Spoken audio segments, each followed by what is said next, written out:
이 사사기는 연대별로 보면 BC 약 한 630년부터 BC 200년 정도 사이로 보는 것이 모든 주경신학자들이 보는 공통적인 견해입니다.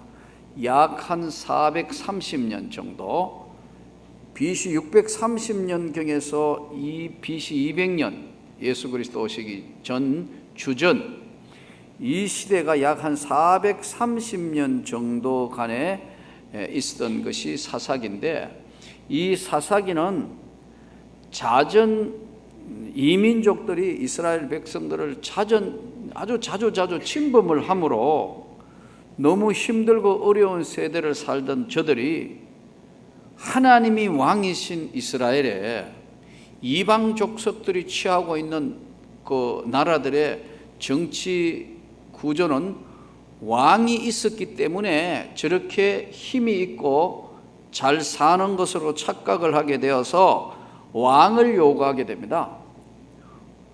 이스라엘 나라에는 원래 왕이 없어요. 여호와 하나님이 저들의 왕이셨어요.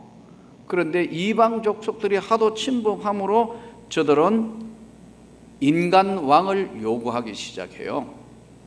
그리고 오늘 하나님이 친히 이스라엘에는 왕이 되셨음에도 불구하고 저들은 인간 왕을 이제 구하기 시작합니다. 이 사사기 430년을 아우르는 그 과정은 여호수아로부터 시작해서 마지막 이제 모세를 뒤에 이어서 여호수아가 마지막 고별 설교하면서 여호수아 마지막 죽기 직전부터 죽은 이후에 이어지는 사사기가 시작되는데, 이때 오늘 이 사사기를 푸는 중요한 문맥이 세 군데가 있는데요. 이제 성경을 한번 찾아보겠습니다. 여호수아 24장 15절,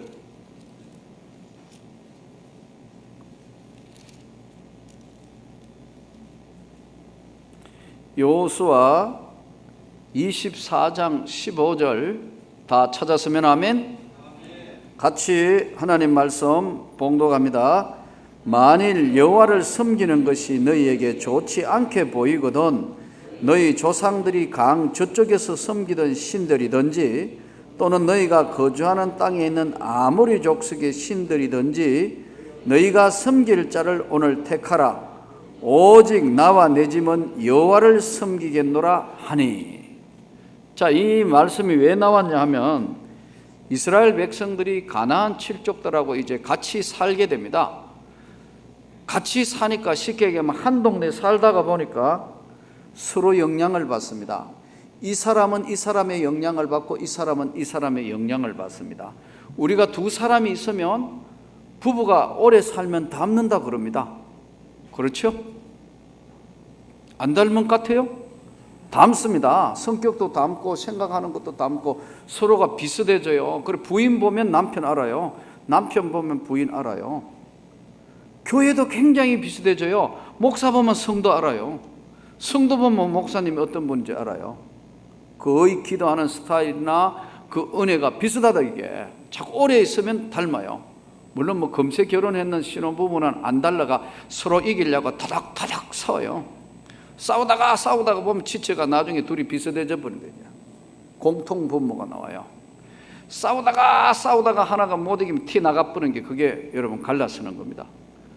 그러니까 서로 이제 싸우다가 이제 이쪽은 이쪽에 길들여지고 이쪽은 이쪽에 길들여져요. 그 어떤 분이 그래요. 그래도 30년간 참 결혼 생활 해가지고 참 둘이 이제 잘 맞겠습니다. 그러니까요 아직도 안 맞대요. 그럼 어떡하냐 하니까요 바꾸어 봐도 별 수 없기 때문에 그냥 산다고 그래요. 네. 그리고 지금 바꾸어가 새로 길들이려 하면 너무 오래 걸리기 때문에 그냥 산다고 그래요. 웃으면서. 일리가 있어요. 왜냐하면 영향을 받아요. 가나안 칠족들하고 같이 살아보니까 신앙이 전혀 없는 우상 숭배하는 족속들하고 이스라엘 백성들이 유일신 하나님을 섬기는 백성하고 같이 살아보니까 이방 족속은 반대로 유일신 하나님을 믿는 이스라엘 백성들을 닮아갑니다. 반대로요. 바알신 섬기고 아세라신 섬기고 목상신 섬기는 이런 것들을 보면서요, 자기도 모르게요 이러는 거예요. 예, 자기도 모르게 그 하는 것들이 낯설지 않아요. 자주 보게 되면 낯설지 않는다고. 그게 이상해요.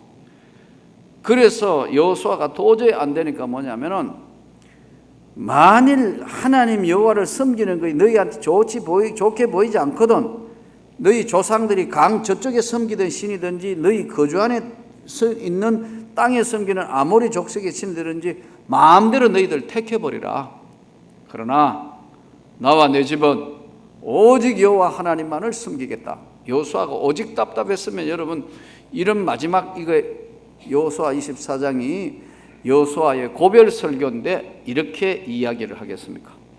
이러면서 이제 사사기로 넘어오게 됩니다. 사사기로 넘어오게 되면서 이제 중요한 몇 가지들을 경험하게 되는데요. 사사기 푸는 중요한 이제 말씀입니다. 2장 10절.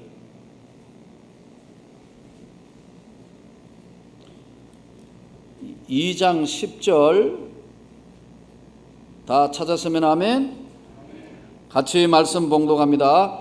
그 세대의 사람도 다 그 조상들에게로 돌아갔고 그 후에 일어난 다른 세대는 여호와를 알지 못하며 여호와께서 이스라엘 위하여 행하신 일도 알지 못하였더라. 이것을 소위 이전 세대, 다른 세대라는 겁니다. 하나님을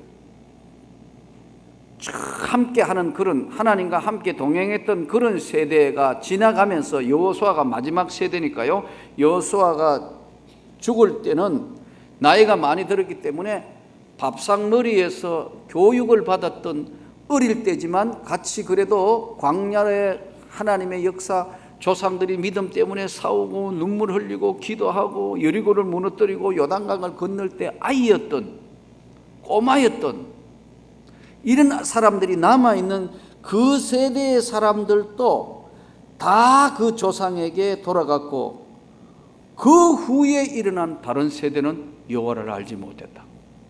지금 우리 한국 교회도 이게 제일 큰 문제예요. 그래도 어쨌든 주일학교 어릴 때부터 그래도 끌었던 이 시대가 다 지내고 나면은 지금 다른 세대가 오고 있다. 이거 우리 청년들이 지금 큰 문제예요.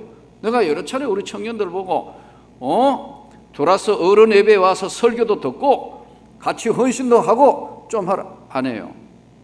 자기들끼리만 있어요.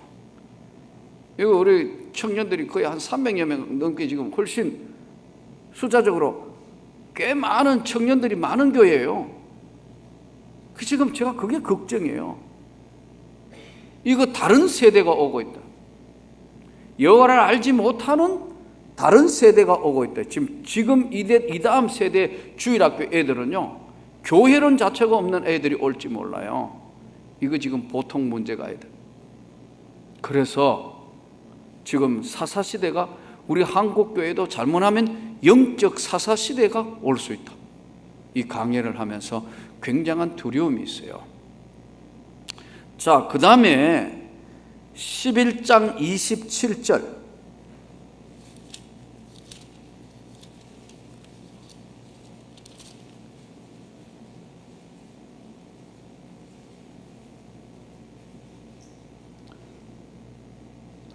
다 찾았으면 아멘. 같이 말씀 봉독합니다. 내가 내게 죄를 짓지 아니하였거늘 내가 나를 쳐서 내게 악을 행하고자 하는도다. 원하건대 심판하시는 여호와께서 오늘 이스라엘 자손과 암몬 자손 사이에 판결하옵소서 하였으나, 하나님은 판결하고 심판하시는 하나님이다. 사사기를 보니까 이제 이 전체를 맥을 이어서 나와 내 집은 여호와만을 섬기겠다. 다른 세대가 오고 있다. 여호와 하나님을 알지 못하는 다른 세대가 오기 때문에 사사시대가 시작됐다. 11장 27절을 볼 때 하나님은 심판을 하시고 하나님은 그것을 판결하시는 하나님이시다 하는 그 전체를 이제 사사기 전체의 맥락을 가지고 오늘 이제 1장 속으로 한번 들어가 보기를 원합니다. 이제 오늘 말씀의 1장의 제목에는 갈렙의 딸 이제 이 악사가 이제 그 갈렙이 남방을 점령하는 자에게 사위로 주겠다 해서 이제 딸 악사를 그야말로 참 최고의 사위감 뽑는데 이제 악사를 이제 내놓게 됩니다. 악사가 14절 1장 14절 악사가 출가할 때 그에게 청하여 자기 아버지에게 밭을 구하자 하고 나귀에서 내리매 갈렙이 묻되 네가 무엇을 원하느냐 하니 내게 복을 주소서 나를 남방으로 보내시니 샘물도 내게 주시고 내게 주소서 하매 갈렙이 윗샘과 아랫샘을 그에게 주었더라. 오늘 사사기 이제 전체를 한번 개관하면서 사사기의 원래 명칭은 쇼페팀이라 해서 이건 뭐냐면 지도자란 뜻입니다. 사사란 말이 원래 지도자란 이런 뜻이에요. 여호수아 사후부터 왕국 시대가 되기 전까지 민족을 구원하고 일으켜 세웠던 지도자들을 전체를 총괄하는 이름이 사사였습니다. 이 사사는 평화 시에는 정치, 사회, 종교 지도자였습니다. 정치와 사회와 종교 지도자였지만 전쟁 시에는 군사 지도자로, 즉 군 최고 통수권자로 전쟁의 승패를 가름할 수 있는 중요한 위치에 있었던 사람이 사사였습니다. 그래서 이제 그 중에 유일하게 사무엘이 나오는데 사무엘은 유일하게 사사 시대와 다음 왕정 시대를 연결하는 연결고리와 같은 사람이 사무엘 선지자입니다. 그래서 사사 시대는 왕이 없었기 때문에 사사들을 통하여 직접 하나님이 통치하는 신전 왕국 시대였습니다. 그런데 특징이 뭐냐 하니까 하나님이 선택한 이스라엘 백성이 악을 행할 때는 하나님께서 그들을 대적의 손에 붙이세요. 고통을 줘요. 어려움을 줘요. 환난을 줘요. 그러면 이스라엘 백성들은 막 회개하면 하나님이 사사, 구원자를 세워서 하나님이 그들을 다시 회복하게 해주시고 인도해 주시고 함께하여 주옵소서. 그래서 하나님의 특별한 사람 사사, 지도자를 세우시고 또 그들은 하나님을 떠나게 되고 죄를 짓게 되고 환난을 당하고 또 회개하면 하나님이 그들을 붙들어 주시고 하는 반복이 사사기 전체의 내용이다. 이렇게 보면 되겠습니다. 재밌는 것은 사무엘이나 기드온 같이 아주 고결하고 아주 기적적이고 멋있는 사사도 있지만 삼손 같은 불안정한 그런 사사도 하나님이 사용하고 계신다는 사실이고, 또 하나님은 이 사사를 통해서 보면은 약자를 세워서 강자를 이기게 하는 방법을 사용하시는데 무기와 군사가 이기는 것이 아니고 하나님의 능력이 이긴다는 것을 사사 때마다 보여주는 사건입니다. 무기나 군사가 전쟁의 승패를 결정하는 것이 아니다. 영적 전쟁은 숫자가 문제가 아니다. 영적인 전쟁은 소수가 정예화되면서 하나님이 함께하는 자만 이길 수 있다는 것을 사사르 시대를 통해서 보여주는 내용입니다. 이 사사기를 통해서 이제 쭉 앞으로 강해를 해가면서 볼 수 있는 것은 인간 자신의 판단만으로는 절대로 무엇을 이룰 수도 해결할 수도 없다는 것을 보여주는 겁니다. 그래서 인간의 판단은 잘못하면 혼란과 혼동만 있을 뿐이고 하나님의 말씀에 절대 순종할 때 하나님은 사사를 통하여 나라를 세우고 지키시고 인도해 주시는 겁니다. 이제 보면은 온니엘, 에훗, 삼갈, 더보라와 바락, 기도원, 둘라, 야일, 입다, 입산, 엘론, 압돈, 삼손, 엘리, 사무엘, 많은 이제 사사들이 지나가는 겁니다. 아주 짧게 기록되어 있는 것도 있고 아주 긴 시간 이제 기도원 같은 것, 삼손 같은 경우에는 굉장히 사사들의 그 있었던 내용들이 길게 진행이 됩니다. 여기서 오늘 1장을 두 가지로 나눌 수 있는데 1장은 하나는 누가 먼저 올라가리까? 누가 먼저 가나안 7족들을 물리치는데 누가 먼저 올라갈 겁니까? 하는 내용이고요. 1절부터 10절까지는 11절부터 36절까지는 더빌의 정복사에 대해서 나누고 있는 내용들입니다. 누가 먼저 올라갈 겁니까? 누가 먼저 용기를 내서 갈 것이냐? 신앙생활에 있어서 가장 중요한 것은 여러분 적극성입니다. 차지도 덥지도 않은 이런 신앙은 결국 오래 가지 못합니다. 신앙생활은 정확한 목표가 있어야 되는 것이고요. 신앙생활은 적극적인 열정 있는 사람들만이 하나님이 그들을 통해서 하나님의 나라를 이루어 왔어요. 오늘 한국 교회의 숨은 이야기 내용들을 보면서 참 많은 감동을 받았는데 1895년에 스크랜톤이라는 선교사가 한국에 와서 전도하려고 그렇게 몸부림치다가 드디어 전삼덕이라는 양반 부인을 한 사람 알게 돼가지고 이제 예수를 전했어요. 그런데 당시에 여러분 여자에게 선교사가 파란 눈의 서양 선교사가 와가 여자 양반 교수 댁에 복음을 전한다는 게 거의 불가능합니다. 그래가지고 이 여자분에게 예수를 전도했는데 어쨌든 이 여자분이 아주 구원을 받을 만한 믿음이 생겼어요. 그래서 이제 이 전삼덕 이 부인은 남편을 전도하려 합니다. 남편이 끄떡도 안 해요. 그러니까 속에 불이 나.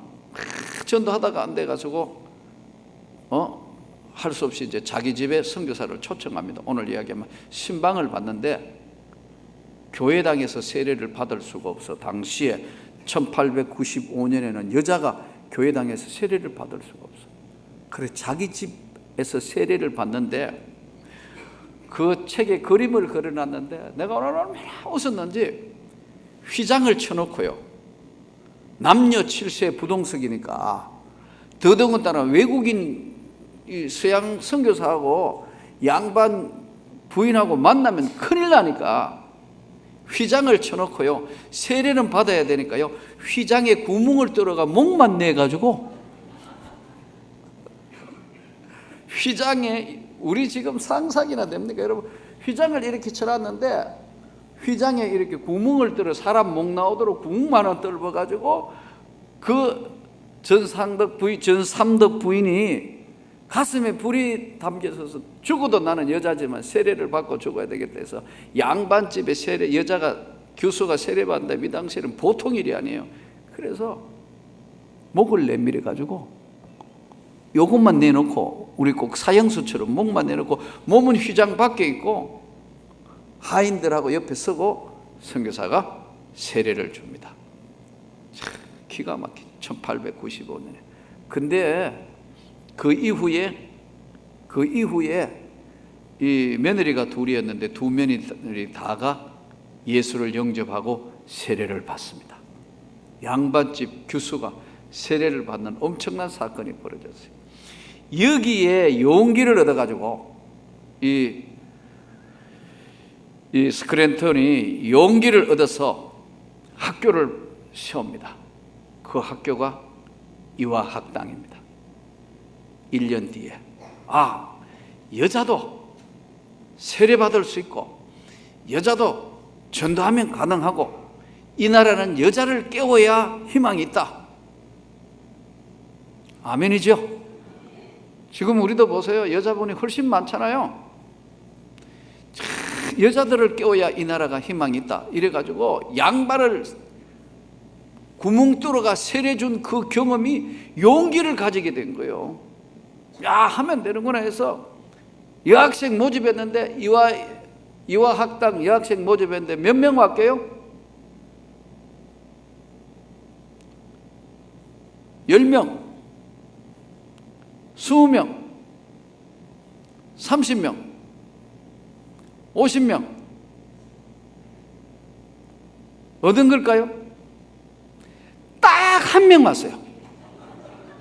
뒤로 기절초풍할 일이죠. 그런데 스크랜턴은 실망하지 않고 붉은색 다홍치마만 입고 오라 이랬어요. 이 학교에 올 때 그냥 오면 안 되고 붉은색 다홍치마 저고리 입고 단정하게 해서 오라고 명령을 내려요. 그것이 여러분 지금 세계적인 학교된 이화여대 이화학당의 전신입니다. 한 명 딱 받아. 그때 목내에 놓고 세례를 잘못하면 선교사도 여러분 중리산이하는 그런데 용기 내가지고 양반집 부인이 휘장 구멍 뚫어가 목내가 세례받는 사람이나 그 목내에 놓은 거 세례 주는 선교사나 이게 보통 용기로 했겠어요? 오늘 사사기 보세요. 누가 먼저 올라갈 거냐? 유다 지파가 제가 올라가겠습니다. 그 용기 있는 열정, 그 용기 있는 믿음, 용기 있는 그런 확신을 통해서 아브라함과 다윗의 자손 예수 그리스도의 세계라 유다 지파에서 예수가 오는 겁니다. 그러니까 신앙생활이라는 건 희미한 거는 이건 아무 도움이 안 되는 거예요, 여러분. 열정적인 신앙생활만이, 적극적인 신앙생활만이. 금년도 교회 표어가 뭡니까? 충성과 열정이다. 열정이 있는 것만이 이것이 하나님의 나라를 세워간다는 것을 오늘 한국 교회사를 통해서도 볼 수 있고, 다른 세대가 오고 있는데도 확신을 가진 한 사람만 있다면 전체 흐름을 여러분 저지할 수도 있다. 빌립보에 루디아 한 사람이 예수를 믿고 마음을 열어 바울의 말을 믿고 예수를 믿음으로 유럽의 첫 교회가 시작됩니다. 유럽 복음화가 시작돼요. 시작은 아주 미미해요. 이화학당, 오늘의 이화여대 세계적인 학교로 되는 한국의 여성 학교의 최고로 자랄 때 한 명 딱 왔다니까. 1895년에는 얼마나 좌절되고 낙심됐겠지만 반드시 이건 뭔가가 가능하다고 봤기 때문에 여러분 그것을 헌의했어요. 이게 시간이 한참 지내가지고 1913년 9월 7일 경성 안동 예배당에서, 그때까지만 예배 어떻게 드렸냐면 1913년까지는요 남녀 7세 부동석이라 해서 중간에 병풍을 쳤습니다. 그리고 휘장을 해가지고 남반에, 여러분 아시겠어요? 선교사가 지금 이쪽으로 해가 알겠습니까? 막 설교해놓고 그 다음에 여자반에 그렇죠 이렇게, 그러니까 반쪽으로 이렇게 설교가 안 되니까 일로 한번 나타났다가 이쪽 휘장이 나타나 병풍에 이쪽에 나타나 이렇게 설교했어요.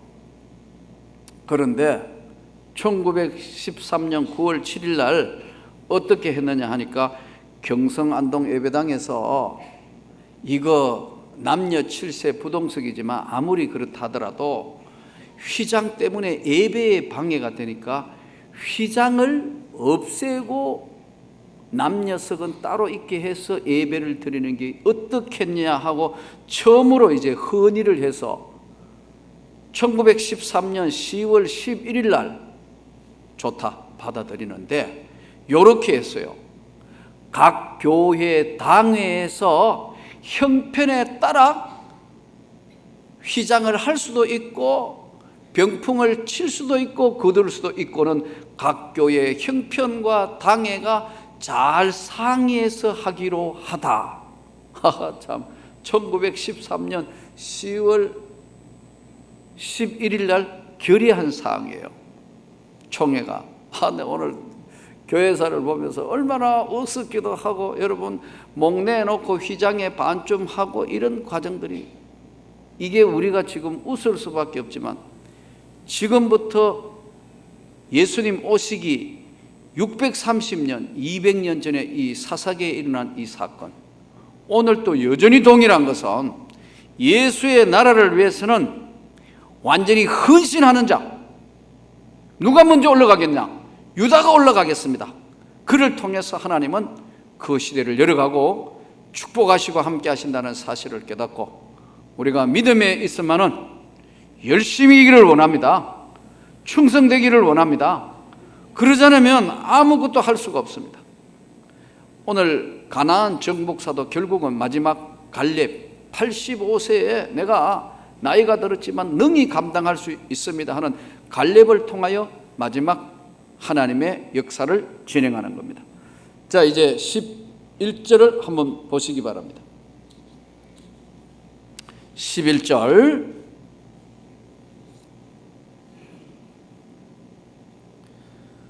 다시 11절을 보겠습니다. 거기서 나아가서 드빌의 주민들을 쳤으니 드빌의 본 이름은 기랏세벨이라. 12절 같이 읽습니다.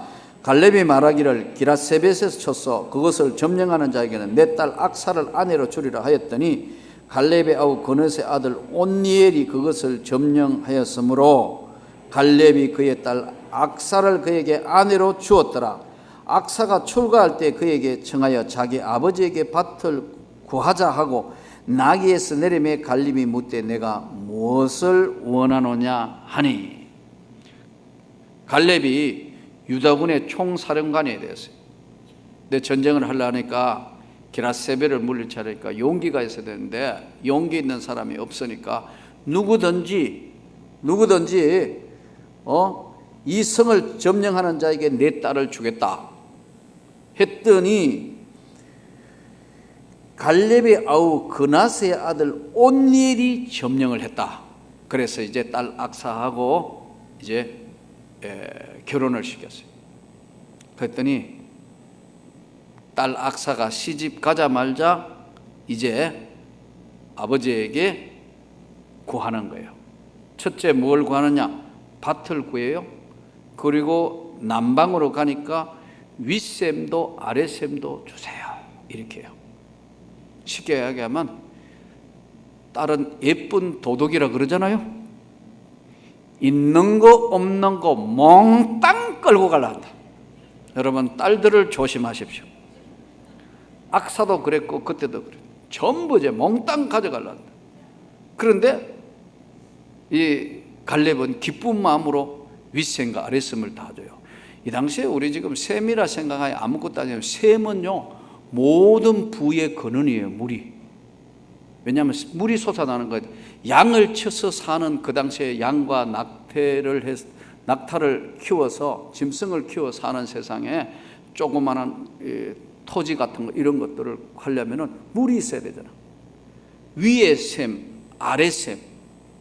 그러니까요 오늘 이야기하면 동산, 부동산, 그 딸 악사가 아빠한테 아양을 떨어가지고 몽땅 다 가져간다고. 딸을 조심해야 돼.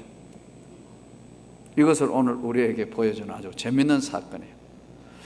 동시에 온니엘이라는 사사를 연구해 보면 이게 참 몇 가지 중요한 것을 볼 수 있는데, 첫째, 군사적인 용맹함과 담력도 있고, 사사가 되려면 군사적인 용맹과 담력도 있어야 되고 해박한 지혜도 있어야 된다. 아주 해박한 지혜도 있어야 돼요. 그리고 말씀을 믿는 절대적인 신앙이 있을 때만 이 하나님의 역사를 이룰 수 있는 거예요. 저는 오늘 이제 사사기를 1장에 개관하며 시작하면서 이 사사기는 당시의 시대 상황, 그리고 전쟁 상황, 또 인간의 심리적인 갈등, 수많은 사사들의 이야기들을 통해서 저는 이번에 이 사사기가 진행되는 동안 나는 여러분들에게 하나님의 특별한 지혜가 임하기를 원합니다. 또 말씀을 믿는 절대 신앙이 생기기를 원합니다. 그리고 지혜와 동시에 분명한 신앙 고백이 이 사사기를 통해서 저와 여러분에게 이루어지기를 축원합니다. 사위는 예로부터 갈렙이 볼 때는 100년손이잖아요. 그렇죠? 100년손 사위가. 근데 이 사위는 요즘은 사위가 정말 아들과 같은 시대가 되었는데, 사위가 장인어른 볼 때는 항상 사위가 불안정하고 모자라는 것 같아요. 오늘 예화책에 보니까 사위를 봤는데 이 사위가 백수고 노는 거예요. 딸은 열심히 돈 벌었는데 사위는 빈둥빈둥 노니까 장인어른이 굉장히 화나고 답답하겠죠. 그렇죠? 돈을 못 벌이고. 그래도 친구들하고 만나서 우리 사위는 맨날 놀고 있어. 그랬더니 자네 사위는 그래도 술도 안 하고 담배도 안 피우고 마약도 안 하고 바람도 안 피우고 도박도 안 하잖냐. 조금 있으면 취직될 거니까 뭘 그리 걱정하냐니까. 그런데 내가 우리 사위를 보니까 가장 큰 단점이 뭐냐 하면 노름을 할 줄 모른다는 거야. 화투를 잘 못 친다는 거야. 그러니까 장인어른의 친구가 감사해야지. 화투 못 치르면 감사해야지. 그게 뭐 단점이냐니까. 그런데 할 줄 모르면서 자꾸 노름하러 가가 다 잃는 게 문제지. 여러분, 우리 사는 세상에는 이렇게 사람을 바라보고 겉모양으로 보고 사람을 판단할 수가 없어요. 이 지금 갈렙이 아무것도 아닌 것 같지만 가나안 정복사에 기치를 높이 들고 딸 악사를 이제 전쟁에 이기고 나서서 하면은 내 딸 악사를 이제 주어 사위로 삼겠다. 가나안 정복사에 한 사람은 지도자는 여호수아고 평신도로서의 큰 역할을 한 것은 갈렙입니다. 그러면 모든 사람들이 갈렙이 신앙이 가장 중심되는 신앙이고, 그를 보면서 모든 사람들이 저 갈렙처럼 되었으면 좋겠다 하고 있는 그 갈렙이, 여러분, 오직 답답했으면 딸 하나 있는 딸을 악사를 내가 주어 사위로 삼겠다 할 만큼 이야기를 할 수밖에 없었던 상황은, 당시에 아무도 가나안 정복사에 뛰쳐나가면서 하나님 앞에 절대적인 신앙으로 용기를 낼 수 있는 사람이 없었어요. 오늘도 한번 보세요. 여러분, 우리가 이 시대에 살면서 신앙생활에 정말 나는 이 모든 일에 예수가 내 삶의 중심이고 최선을 다하는 삶이라는 확고분명한 사람들이 그렇게 많지 않는 시대가 되어가고 있어요. 오직 답답했으면 여러분, 환경과 형편과 처지와 모든 걸 아는 갈렙이 악사를 두고 사위 뽑겠다고 할 만큼, 그걸 그래야 될 만큼 그 시대가 그랬다는 거예요. 오늘 또 우리가 신앙생활에 전 중심이 하나님 절대 중심이 되어서 이 사사기를 풀어가면서 하나님의 큰 영광이 나타나기를 원합니다. 오늘 또 사사기 시대와 똑같이 하나님은 역사하시고 인간 판단만으로는 부족하기 때문에 하나님의 은혜와 하나님의 축복과 하나님의 간섭하심과 하나님의 역사하심이 우리에게 있어야 하는 겁니다. 오늘 또 하나님의 지혜를 구하고 하나님의 은혜를 구하는 저와 여러분이 되어서 이 사사기를 앞으로 진행하는 동안 하나님의 큰 축복이 있기를 원합니다. 조선 초기 전도 방법에 오늘 보니까 두 가지 방법이 있었다 그래요. 하나는 이리 오너라 하고 이제 집에 가서 전도하려고, 축호 전도하려면 이리 오너라 하고, 하나는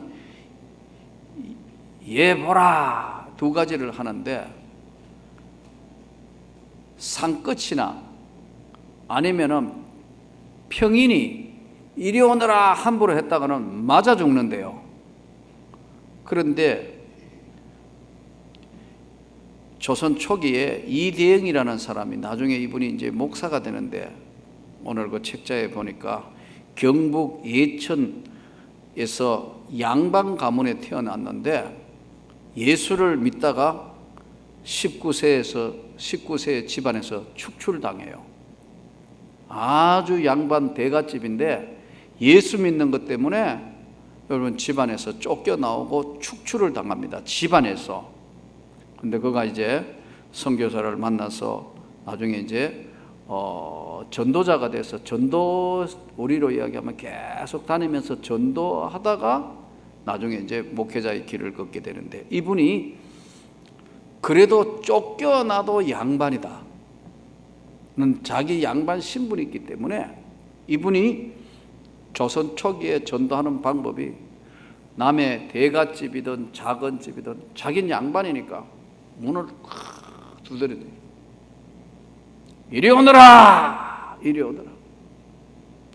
그 이리 오너라는 것은 대감만 할 수, 대감집이나 양반집에서 할 수 있는 거니까 이리 오너라, 이리 오너라 두드려요. 밖에서 문을 안 두드리면 밖에서 이리 오너라, 이리 오너라 하면 틀림없이 양반네 집에서 무슨 큰일이 일어났는가 싶어가지고 솥을 대문을 쫙 여는 거예요. 그러면 뭐냐면 주 예수를 믿어라 이런 거예요. 어떻게 됐겠어요? 양반 아니면 맞아 죽을 상황인데도 내가 예천에 검당실골 대감네 집에서 온 내가 이대영이라는 사람인데 내가 오늘 당신네들에게 예수를 전하기 위해서 왔다. 이리 오너라, 이리 오너라. 온 동네를 다니면서 이리 오너라, 예 봐라, 이리 오너라. 자기는 그것이 생애의 목적이 있다 하면 열심히 하다가 결국 목사가 돼서 이제 큰 한국 교회사의 많은 일을 감당합니다. 오늘 용기 있는 사람을 찾습니다.